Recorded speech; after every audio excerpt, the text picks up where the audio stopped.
Hello, everyone. Welcome to Developing Palates. I'm Aaron Loomis coming to you from the Drew Estate Studios. With me today is Seth Geis and John McTavish. How you guys doing tonight? Doing well, man. Doing well. Football Monday, baby. Whoop, whoop. That's right.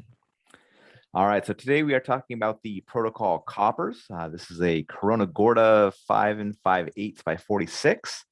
Comes out of the Lizona factory in Nicaragua. The wrapper is Ecuadorian Rosado. Binder is Nicaraguan Habano. And the filler is from the DR and Nicaragua. It is blended by Hector Alfonso. Price point is $9.50. And the cigar was released in January of 2021. So with all that out of the way, Seth, what was your overall experience like with this cigar? You know, the band on the cigar is a little cheap, so it doesn't look good. But if you take the band off, I actually thought it was a really pretty Corona Gorda. And I really like the aromas at the foot. Really nice cigar. First third was showing a lot of pepper notes. There was like some oak, citrus, and earth qualities. There was really nice balance between, the strength from the body, medium full strength body. And it kind of delivered that kind of throughout. The final third showed a little bit more like harsh and heavy pepper spices, which kind of destroyed it. But it was medium full cigar. First 2/3 were pretty decent. Let me go really quick. I'm trying to look at my construction. I feel like, yeah, it wasn't like perfect draw or burn. I had a little bit of waves here and there. So like in terms of rating, I was pretty critical, but like if I was a consumer, I don't think I'd be like as critical, if that makes any sense. Right. John? Yeah, John. Yeah, I think Seth and I really aligned on the review because I'm reading the notes of like, does he have my notes here or something? Yeah, it really starts out with, I wouldn't say a trademark, but like Espinosa, kind of a little more intense baking spice. I would put them at medium full. A lot of wood and chocolate. I didn't get the citrus, but I did get sort of a vague sweetness. There's some wood, some chocolate. First third was good. It was engaging. I was interested. I actually found the complexity for me kind of fell off in the second third. It did start out kind of chocolate forward with earth in the middle. And I was like, okay, we're heading in the right direction.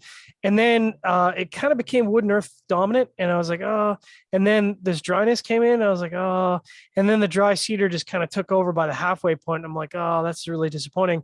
And then like Seth said, the last third, that the baking spices just came right back. And I was like, that's really unusual because normally, once the spices in a cigar kind of fall off, they don't come back, but they did. I got the citrus in the last third, interestingly enough, and then chocolate and dry wood. Hey guys, can you hear me? Hey June, we're recording live, but just give us a second and we'll finish up. I also had some minor issues. The burn required a relight, which means my rating on the burn is not right. So we'll have to correct that after the fact. The burn should actually be good instead of very good. So yeah. Anyway, change that right now. Appreciate that. Yeah, it spontaneously went out. It spontaneously went out at the halfway point, and I'm not sure what happened. I mean, I smoked cigars pretty slowly, but I don't think that was the issue. And that was so cool to just see John's score come close to mine. I'm sorry. Nice. I thought it was muted.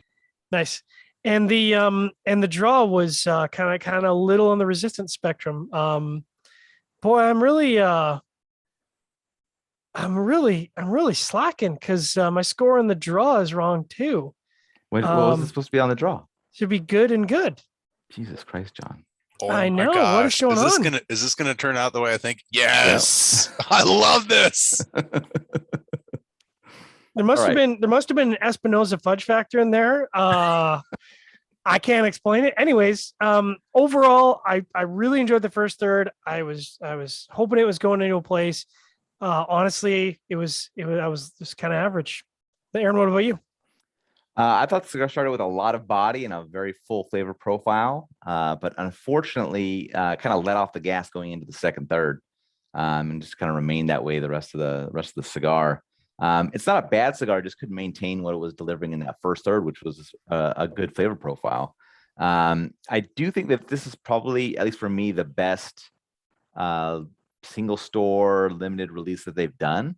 But it still doesn't match up to the core line stuff, but it's the best of these like single store releases, in my opinion. So, it might be something I'd come back to from time to time.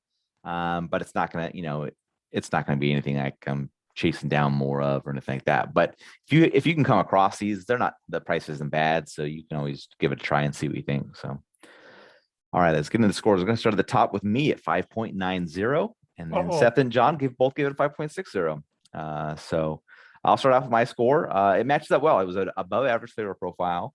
Did have some burn issues, but I thought the draw was perfect on mine. So that's pretty much the only difference between our score, is that I had a better draw than John and Seth did. Otherwise, we scored it identically. So Seth, 5.6.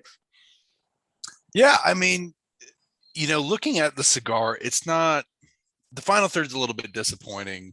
I really like the first third. Well, maybe I didn't really like the first third, but I thought the first third was good. Second third was pretty solid.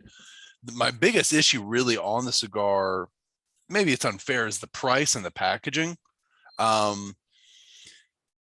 I guess in the giant scheme of things, the price isn't that bad. It just, maybe I kind of look at it as it being bad. So it was just kind of like an average cigar, but it's good. As you said, it's kind of good for what it is, but it's not like great. It's like, I don't know. It's like a really good minor league player. He can't make it to the pros, but he's really good in the minors. Does that make any sense? Yeah, that makes sense. Does that make sense, Aaron? There you go. Yeah. There he is. Yeah.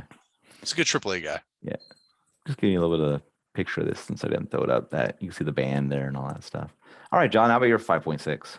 Been a while since I've been a review, bro. It's kind of interesting, and not intentionally. I kind of agree with everything it said. I do think, as far as shop exclusives go, this is kind of one of the better ones that's out there. And I don't think it's so much a knock on the cigar. I think it really speaks to the strength of kind of the core brands of Protocol are really all good. Like, all of them are good, and that's unusual for me, because normally at a core line for a company, I'll find maybe one, maybe two, but all their core lines are, like, all of them I would smoke on a regular basis. So it's kind of tough competition to land into.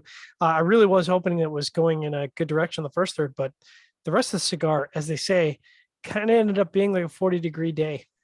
There you go. Yeah. All right. Any final thoughts from you guys on this one? I bet you there's to the next one. I bet you there's a variation of this blend that Hector prefers that Protocol did not go with. And I bet you if John and I smoked that one, we'd score it. I think we'd probably, I don't know where you'd score it, Aaron. You freak me out, man. But I think John and I would score the Hector version of this higher if there was one, which I bet there is. John, you can comment on that. Yeah, I could see that. All right. Usually for Hector, when Hector picks stuff for Hector, I don't think I've been ever disappointed.